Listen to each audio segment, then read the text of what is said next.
Wednesday, June 4th, 2025 is half over. Welcome, everyone. You're watching Direct Line, our special guest, honored guest, Ambassador James Gilmore, former governor, former attorney general, great Virginia statesman. Our special guest host today is David Shepard, and we all know Jackie Saxton, the hostess with the mostest. Take it away, guys. Thank you, Dwight. And Ambassador, thank you so much for joining us as always. It's a treat to have you.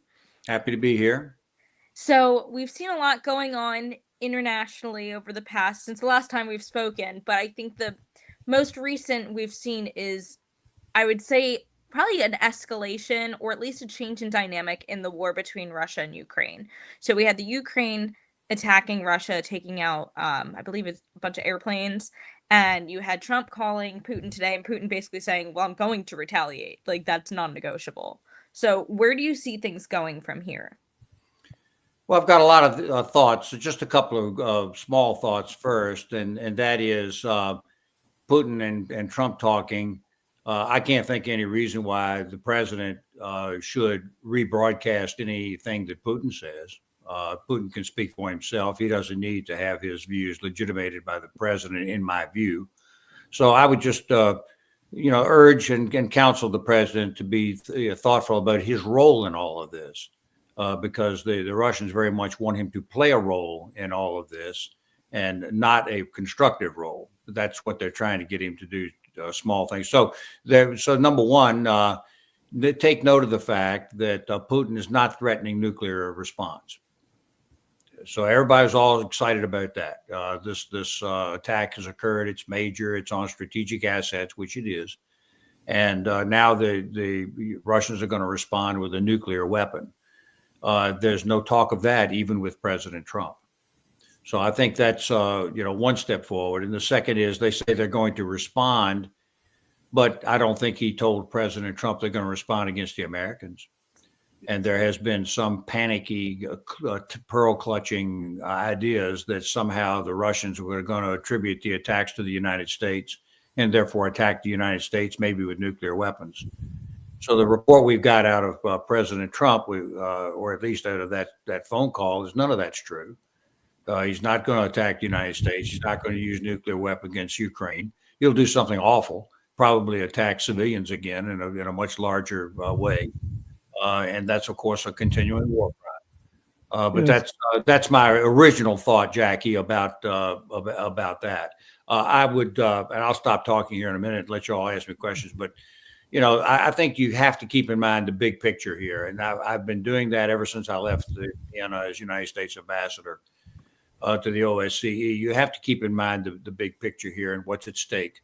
But the point I think I would make right now is that Russia is not winning this war, and they're not going to win this war. To win the war, they have to walk away with Ukraine. They have to defeat Ukraine. They have to upset its government and put in a puppet government. They use that as a springboard for their large strategic ambitions to reassemble the Russian Empire. It's clearer and clearer now that is not going to happen. So he's given up 1 million people. He's wrecked his economy. He has sanctions all over the place and more coming. And he's dependent upon other dictatorial countries even to keep afloat. This has been an abject failure for Russia, and he should cut his losses as soon as possible. But he's a former KGB guy, and he probably doesn't have any strategic thought about him. Well, many are comparing this sort of to the Doolittle raid, which came out of the blue, and I'm just wondering if that'll give a shot of a real morale boost to Ukraine and even to Europe, because Europe now increasingly have probably become the big funders. So I was surprised to see it, that Ukraine was able to do this and to hit them into Russia. So I don't know what you think about that changing the dynamic or the narrative or the image of Ukraine. Most people have given up on them, but might this make a difference? I've never given up on them. I think that they told me when I was visiting there in 21 that if Russia invaded, that they would fight to the last man, because they know what happens if they give up. Now, Russia has conquered Crimea back several years ago, and nobody did anything. And I believe that was during the Obama administration. Nobody said a word. So that encouraged Putin, and he listened to several mistakes that Biden made at the beginning of the administration. He thought he could get away with it. But at the end of the day, he has to have Ukraine give up and become a province, if you will, or at least a vassal state of Russia. And they're not going to do that. So his strategic goals are not going to be met. And in fact, I can't think of any scenario in which they will be met. So he's lost about 1 million people now. It's a good start. And I think there ought to be another 1 million. So as we're at a point in the U.S. where our big battle right now is over the budget and funding, how much, or should we at all be continuing to fund this war, on the Ukrainian side? Well, whatever we're giving to them in terms of intelligence and arms and any financial assistance, I would urge the president to triple it. We need to be decisive, and because let me make a political point, a very important point. War and conflict is just politics. And the power of messaging and ideas is almost more important than bullets. In fact, it is more important than bullets. The messaging is terribly important. And right now, we've been sending indecisive messages, in my opinion. But at the end of the day, the Europeans understand exactly what's going on. I think that President Trump is every day beginning to realize that this is a battle that he can't afford to lose. The Ukrainians have always been decisive about this, and the message is clear in my view. Well, and I want to touch on. Sorry, Dave. No, I want to touch on something you said about intelligence, which is my understanding is that the Ukraine did not give the U.S. a heads up before they did this attack on Russia. So it sounds like there's a little bit of a strained relationship going on, at least in terms of Ukraine wanting to continue to working with the U.S. on an intelligence perspective with the war. No, I don't. I don't think I could draw that conclusion. If you're going to do a major military strike in a war in which we're really not engaged, other than in financial support, you would keep your security very tight, and you wouldn't tell anybody. It's not just a matter of being afraid that Trump will pick up the phone and call Putin or something like that. It's that once that is exposed, then the Russians, of course, would be able to react to that and to increase their security and disrupt the operation. I don't think it has anything to do with trust in America or trust in the president. You mentioned financial support. I don't know if that's coming, but is there anything else that the Trump administration can do, at least in terms of sanctions? Is there any way to step up the pressure that way if Congress decides? Well, absolutely, David. Lindsey Graham, and together with other senators, has indicated that they have a bill for sanctions, of much more severe sanctions on Putin and Russia. And they say they have over 80 senators signed on to it.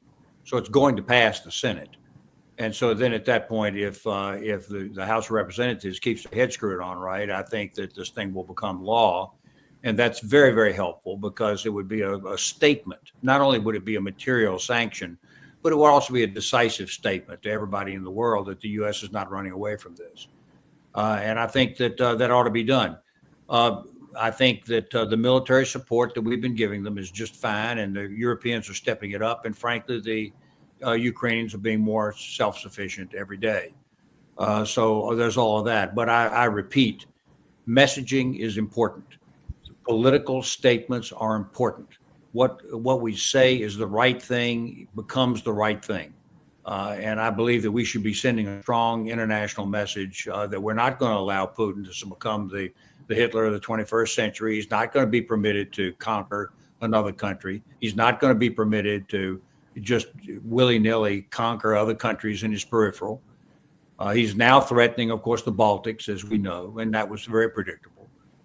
So he's just not going to be allowed to do it. And I think that once that becomes obvious, he's going to begin to look for other alternatives. But as long as we send indecisive messaging, he just keeps getting encouraged. So to me, at least in my opinion, this war has gone on a lot longer than I expected that it would, and I bet there are probably a lot of other people who feel the same. At the rate that things are going and with the losses incurred on both sides, how much longer do you think this war could go on for? Well, it depends upon the exhaustion of the Ukrainians. It is true that there's a wide disparity between the losses of the Russians on the battlefield and the losses of the Ukrainians. But Ukraine's a smaller country, and it is the victim here. So who knows how long that will go on? But my guess is it will go on a very long time. Because, well, no, let me revise that. It would go on a very long time if it was up to just the battlefield. But I happen to believe, and there's beginning to be writing on it now to indicate that Russia is losing the war. They know they're losing the war. Their economy is a wreck. The oil prices are now going down, which would end that ability to the Russians to act. And I just think there's going to come a time at which the Russians are not going to be able to continue this conflict. But who knows how to predict that? Let me give you a direct answer, Jackie. The length of this war depends upon Vladimir Putin alone. He's the one who started it. He's the one who's engaging and conducting it. There isn't anybody that I'm aware of in the world that would want to continue this war if Putin would go home. Right? So if Ukraine could successfully take him out, or if, because Putin's not a baby, if he were to die, do you think that whoever takes over Russia would just be like, all right, we're done? Well, we don't know, you see. We don't have any idea what would come because it's an authoritarian dictatorship. And so in consequence, we don't have any, like in America, any people rising up in a political party to take a future time when an office expires the way we do in America. We don't know what's going to happen there. But look, I'm actually, I'm not trying to be pessimistic on this podcast here. The truth is that all the history is on our side. At one point, the Soviet Union said, this is just crazy. We can try to maintain our Eastern European conquest, but we're not going to conquer the world. And next thing you know, you had Gorbachev. And you had a country that was at that point beginning to be a civilized Western country again. And when under Yeltsin, it was the same way. So I'm optimistic that in the long run, that Russia will turn out okay if they, unless they completely collapse as a result of this war. Yeah, and remember, Jackie's not old enough to remember. You and I certainly would remember in the case of Afghanistan, and that probably brought down the Soviets. One of the things that brought down the Soviet Union, the disaster there. So who knows, maybe the disaster in Ukraine will bring down Putin. But I don't know. And before that, remember, Khrushchev was brought down by the Cuban Missile Crisis. So foreign policy blunders can hurt the leadership. Well, I'll tell you something. I'm sort of writing down in something I hope I can publish at some point. But I have a concept that nobody else is really talking about very much, and that is that this really needs to be Russia's Vietnam, right? Yeah, or their Afghanistan, right? Yeah, that's what I was saying. Where you just, by the way, America's Afghanistan too, where Ukrainians just refuse to give up, and they play keep away, and eventually the Russians are going to become exhausted. I think they're already becoming exhausted. These attacks, by the way, were quite intriguing. 30% of their strategic aviation capability was destroyed by the Ukrainians in this one strike. That's amazing. That's amazing. Pretty decent. Not to mention a simultaneous almost attack on that Kerch Strait bridge, which is from Russia proper into the illegally occupied Crimea. That's almost as amazing as you remember the Israeli attack using the cell phones. Yeah, that was genius. That was just amazing. But this just kind of reminded me of that and sort of coming out of nowhere. So that was. I don't know what to say about that Israeli example. I don't even know how logistically you could do that, but that was a pretty amazing thing that we're seeing. Amazing. The Mossad is like next level. Yeah, exactly. So when Netanyahu came in, he brought the gold-plated beeper for Trump. But let's be clear. You could put somebody on this podcast next week who would take the opposite view of me and say, no, what we really have to do is give up and let Russia do its thing, because Americans don't have any stake in it. I can think of some high government officials right now whose names shall remain unarticulated, who take exactly that view, that the U.S. Should be more isolationist and should not be worried about foreign wars, and we should just let the Russians do whatever they want to do, or the Chinese for that matter. And I just think that's a very dark future for the 21st century if we take that kind of attitude. Yeah, we're too connected in the world in terms of not just trade, but like the internet and everything like that to be isolationist. It's not as easy when you can see everything going on all over the world. Well, So, Governor, if speaking of being connected to the rest of the world, I don't know if you saw the Wall Street Journal talking about Harvard. I read a Wall Street Journal piece the other day that apparently a lot of Chinese CCP members send their kids to Harvard. I don't know if you saw that the contention now is from Trump that Harvard's bringing in too many foreign students, which is about a third of the student body, and that Trump's probably upset by the fact that Harvard's training our number one enemy, or at least in his mind, China. I don't know if you thought much of this battle between Trump and Harvard. I must admit that my focus has been on the war, as less on domestic policy, but you can't avoid reading about domestic policy because everybody's talking about it. Yeah. Look, I think that what I think is at work here, David, and I think you would be an expert in this, and that is domestically, there is a belief in the conservative movement, and I've been in it since I was 17, which is quite a while ago, Jackie. But Right.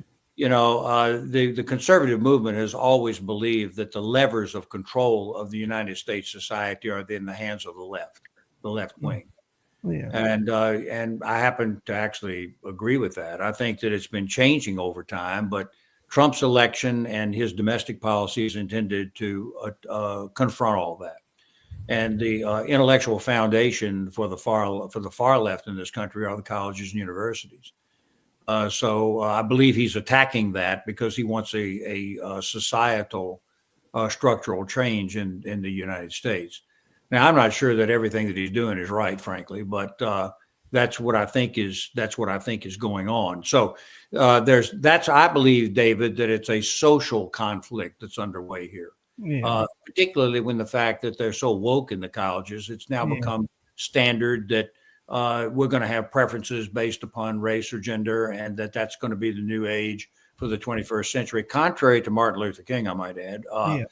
And the thinking is that that's what the world's going to be like. Now, this idea that somehow the Chinese are going to take over Harvard and become smarter than we are, I don't doubt that very much. Yeah. I think actually my point, I would just assert that it's not all bad for Chinese students to be exposed to an actual free country.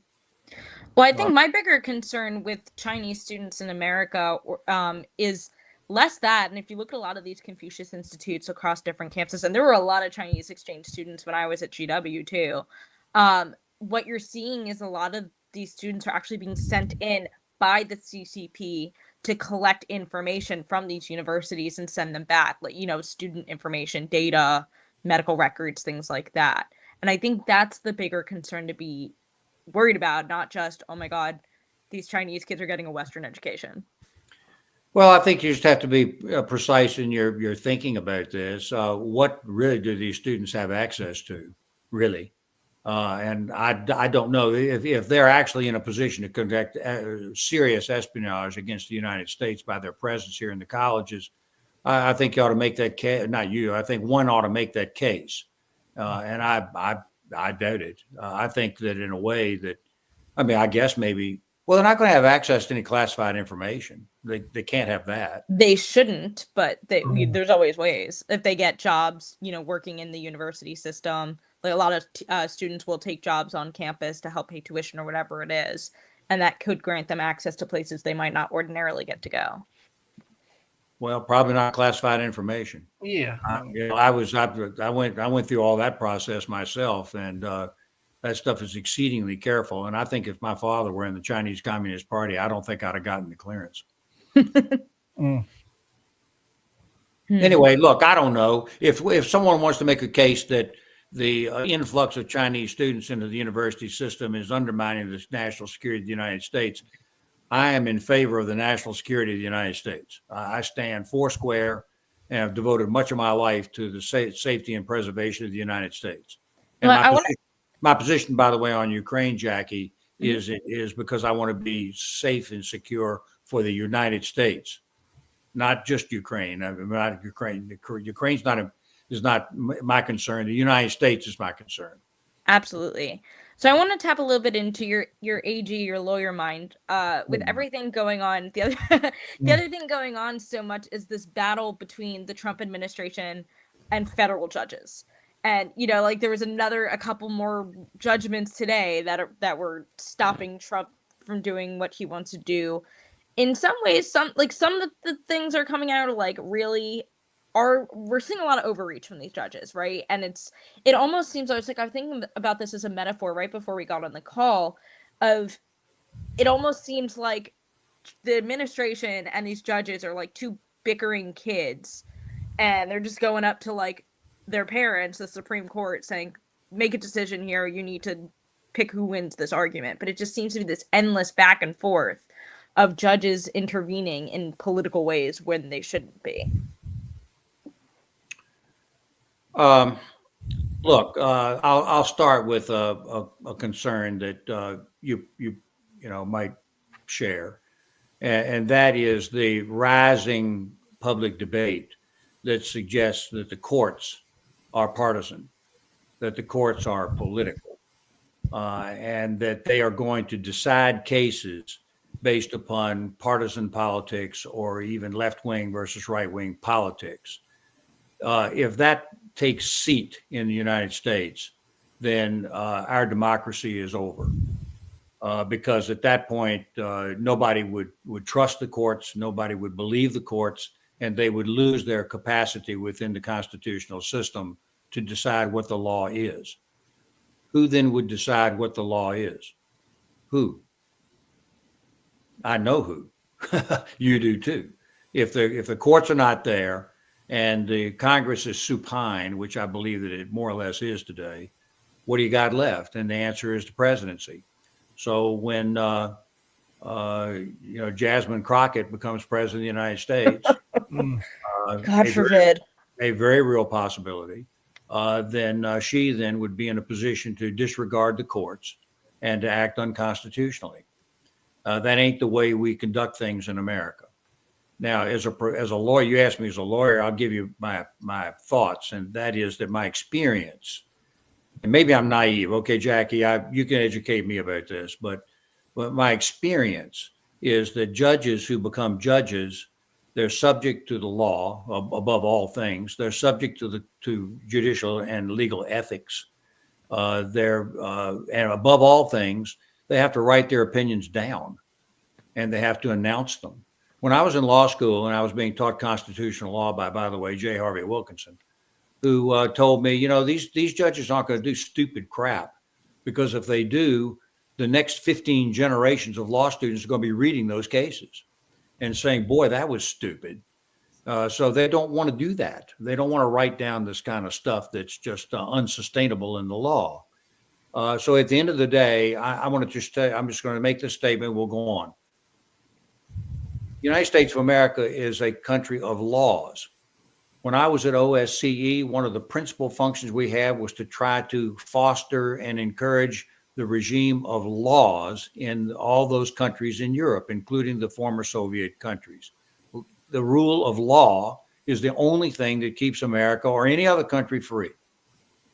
Now, how are you going to have a rule of law if you just have somebody in the executive branch just say what they're going to do without any concern about either the law or the Constitution?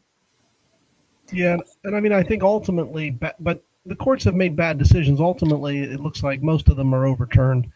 I mean, Roe v. Wade lasted from 73 or 72 till recently. So I think ultimately, And Dred Scott. And Dred Scott, yeah. Among others. Yeah, so we've had some bad ones. Actually, in the case of Dred Scott, that literally, you could almost argue that did start a civil war, that one decision. And that forced the 14th Amendment, because they had to come up with the 14th Amendment to get rid of Dred Scott, I assume. So, well, the 14th Amendment was intended to put into the Constitution clearly, obviously, that after the Civil War, that African Americans were citizens of the United States, but then all people or citizens of the United States. Anyway, the day they taught law at UVA Law School, I was actually present, and they talked about Marbury versus Madison. They made it very clear that the Constitution and the laws are interpreted by the courts. End of story. Yeah. But to your point, and I think you're 100% correct, that if the institution of the courts falls and the trust goes away in them, we basically are a dictatorship at that point. It's just who's sitting in the presidency. My concern is, I think you're right, but politics and everything has become so partisan and so divisive that unfortunately judges, much like everyone else, even though they are supposed to be nonpartisan in their actions, are always going to be at least subconsciously acting based off of their political biases. And I think that's part of what we're seeing playing out here. Or it's just media sensationalism, and it's like every single court decision that's impacting a Trump agenda item or executive order or something is getting played on the news. Well, look, I support most, if not all, of Trump's initiatives. I think that he's doing things that are a high time to get done. I think that his efforts to remove this DEI cult that's come into play is exactly right. I think he's ripping that up root and vine, and I think that he should. And let me be clear, it's not because I think that women and African Americans should not have a role to play in the United States society. They do. As a matter of fact, I've been around strong women my entire life, particularly in politics, and I'm for it. But the left changed that. They shifted it over to preferences based upon identity. That's a fascist doctrine and should not be allowed to stand. And President Trump's doing the right thing. But at the end of the day, he can't just do anything he wants to do. He's got to still adhere to the Constitution. And that's the way we do things in America, and frankly, all the civilized democratic world. Well, Governor, Ambassador, do you have, speaking of foreign policy, any views on Iran? And apparently we're still having negotiations with Iran, I assume direct talks. Apparently they're closer to bomb a nuclear weapon than we ever realized. I'm starting to hear stories that they're even closer. So do you have any views on how those talks might go in our relationship? Well, I do, David. I obviously have been most focused on the Ukraine war because that's the place where the dictator actually pulled the trigger. He wasn't deterred. He actually started a war, and that war is ongoing now. So that's why I've been devoting my attention to that. But I do have some opinions on Iran. Contrary to some other specialists who've told me they think I'm wrong, I am of the opinion that Iran made a decision a long time ago they were going to get a nuclear weapon. Period. End of story. And the rest of it's just tactics. You know, the original treaty that was entered into by Obama and John Kerry and all that was just a way station for them along the way to where they're ultimately going to go, which is a nuclear weapon. I think you just don't build all these underground centrifuges and then, enriching all this uranium just for kicks. It's clear to me what they're doing. So they're going to have to be persuaded that they're not going to be allowed to do it. And right now, I don't think they have been persuaded of that at all. I think they can still carry out that mission in the long run. But everybody says they can't have the nuclear weapon, and if they continue to build the nuclear weapon, what does that mean, David? I think that means a certain military conflict, and I'm very unhappy about that because I think this is one place where diplomacy has failed, and I think it's failed because Iran does not think they can carry out their national mission without a nuclear weapon to offset Israel. That's what they think. And I come back to the universal point. When you look at players in international relations, look at what their policy is and what they're trying to do, not what they say or what you wish they could do, or if you could buddy up to them, maybe they change. They've decided to do what they're going to do, and you keep that in mind, and then you have to adjust from there. And I think that's what they're planning to do, David. So I take it that you are more sympathetic to the Trump approach, which is maximum pressure, as opposed to, say, the Obama-Biden negotiation sort of strategy, especially with John Kerry leading it, I guess. But Trump seems to believe in the maximum pressure. That's right, David. And as I've to state a second time, I worry that the maximum pressure won't be enough. That they're determined. Iran's determined to get the bomb against all odds.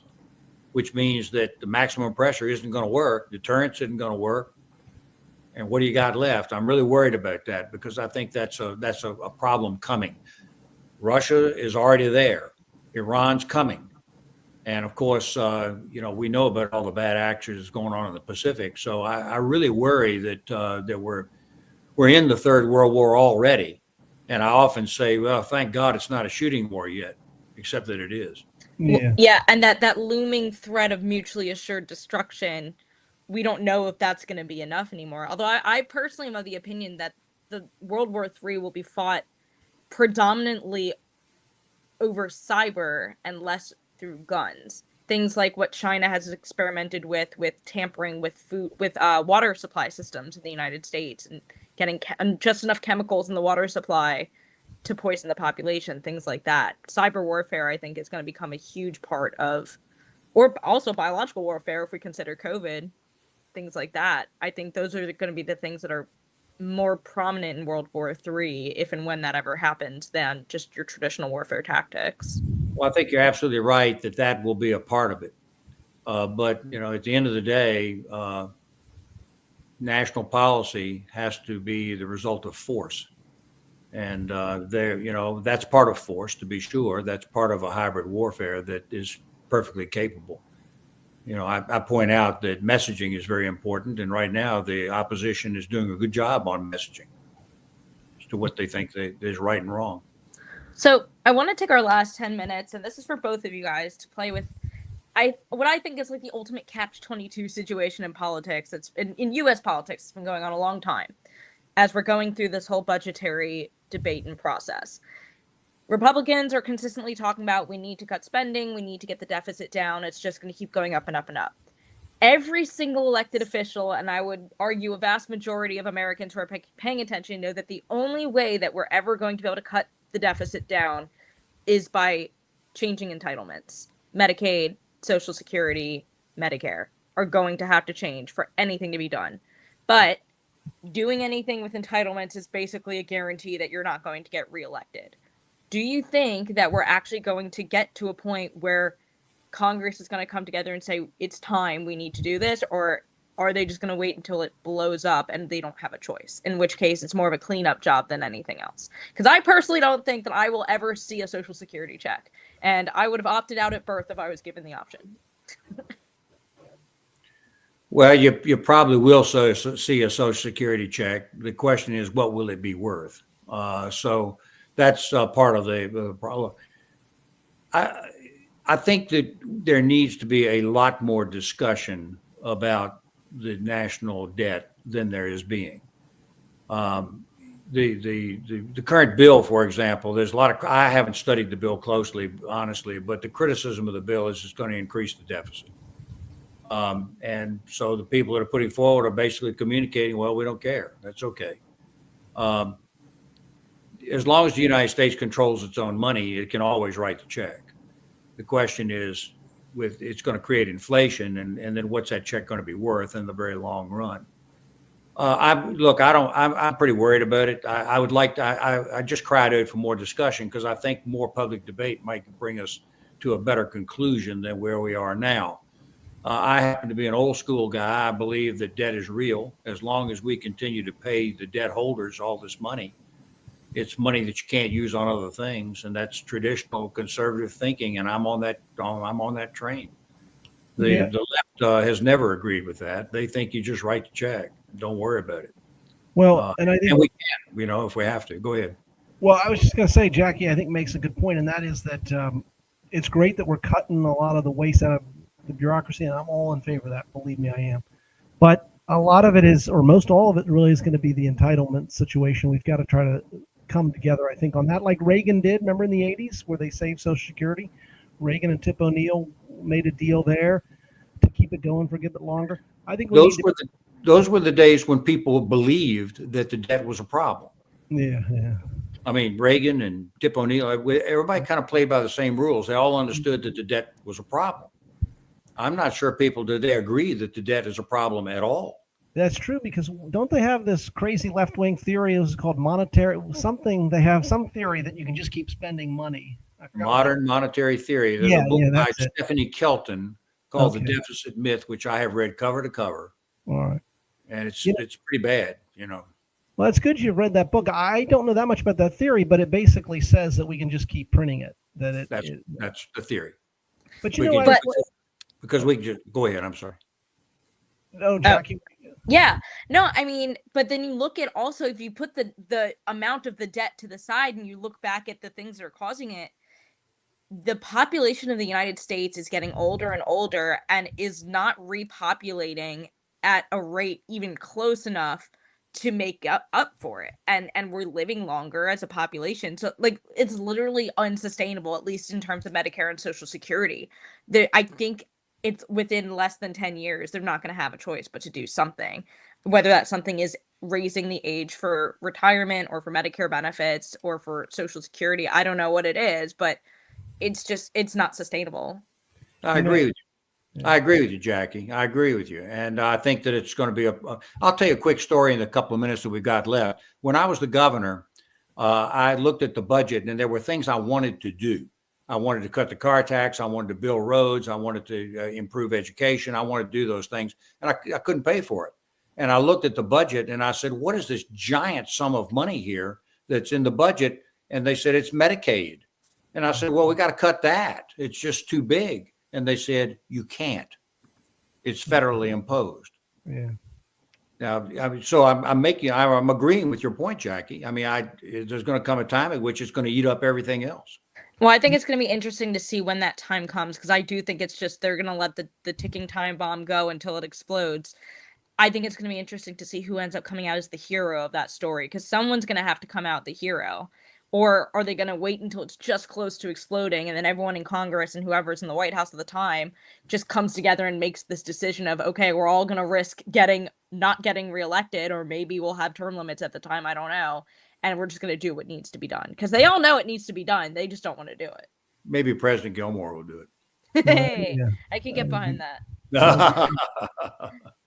All right, so we are in the part of the show where we get to plug what's going on. So, Dave, I know you're on tour with your book, right? What's going on there? Well, on Saturday, I'll be at the Fleetwood Church in Culpeper. There's a nice little Civil War event. Good sort of group there that they get into history and the preservation. The Fleetwood Church is an old church. It was built after the Civil War, but it's a nice old building, and I know the guy who's restoring it. And so it's a nice little event that I'm going to go to, and they're going to let me talk about my book. But and one last thing, Governor Gilmore, I've started my own podcast, so soon you will be getting an invite to be on my show. So I'll be as radical as I can. yeah. And Ambassador, what do you have going on? I know you have your radio show in the mornings. Well, I'm actually every day, Jackie, trying to reassess my use of time because I believe I have to write more than I write. But the truth is that I'm on radio every Thursday morning in Central Virginia. Newsmax invites me as many as 5 times a week now. I've been on the British Broadcasting Company, although I'm a little peeved with them right now. And, I just think that I'm so busy speaking orally on things just like this one that I'm just not focusing on my writing. But I need to do more of that because I have some very specific ideas, particularly on foreign policy. And on the domestic policy, David, I think you and I are in agreement almost all the time, Yeah, I think so. You and I, we could be a ticket. Well, so when you get everything written down, we'll make sure you can come on here to promote your book whenever it's ready. I'll be grateful as always. What else can I tell you? I'm happy to be here. And from the Montgomery County Republican Club world, tomorrow is First Thursday, so we will be at Pizza and Politics at Mama Lucia in Olney. We will have Kate Sullivan there to talk about election integrity. Switching hats, Young Republicans, we are in the deadline of our fundraising goal to get to Nashville next month. We are, I believe, about $3,000 away from our goal, so we have several different income stream possibilities right now. We're auctioning off 2 tickets to see the Savannah Bananas at Nats Park on the 28th. That is very hard to get tickets. They are sold out. Like the resale value is like $300 for a pair of tickets. So we have a raffle for that. We're doing a Congressional Baseball Squares fundraiser for the Congressional baseball game next Wednesday. You can get boxes for that. And you can always just straight up give us money. We'll always take that. So mdyrs.com, or reach out to me, or check out our Facebook page. We're also going to have 2 line dancing fundraisers coming up next month, one in Frederick County and one in Wycomico County. So those will be super fun as well. And I think that will do it for us. Gentlemen, thank you so much for joining me tonight. And we will be back next week with another guest. Thank you, Jackie. Thank you, David. Good seeing you, Governor.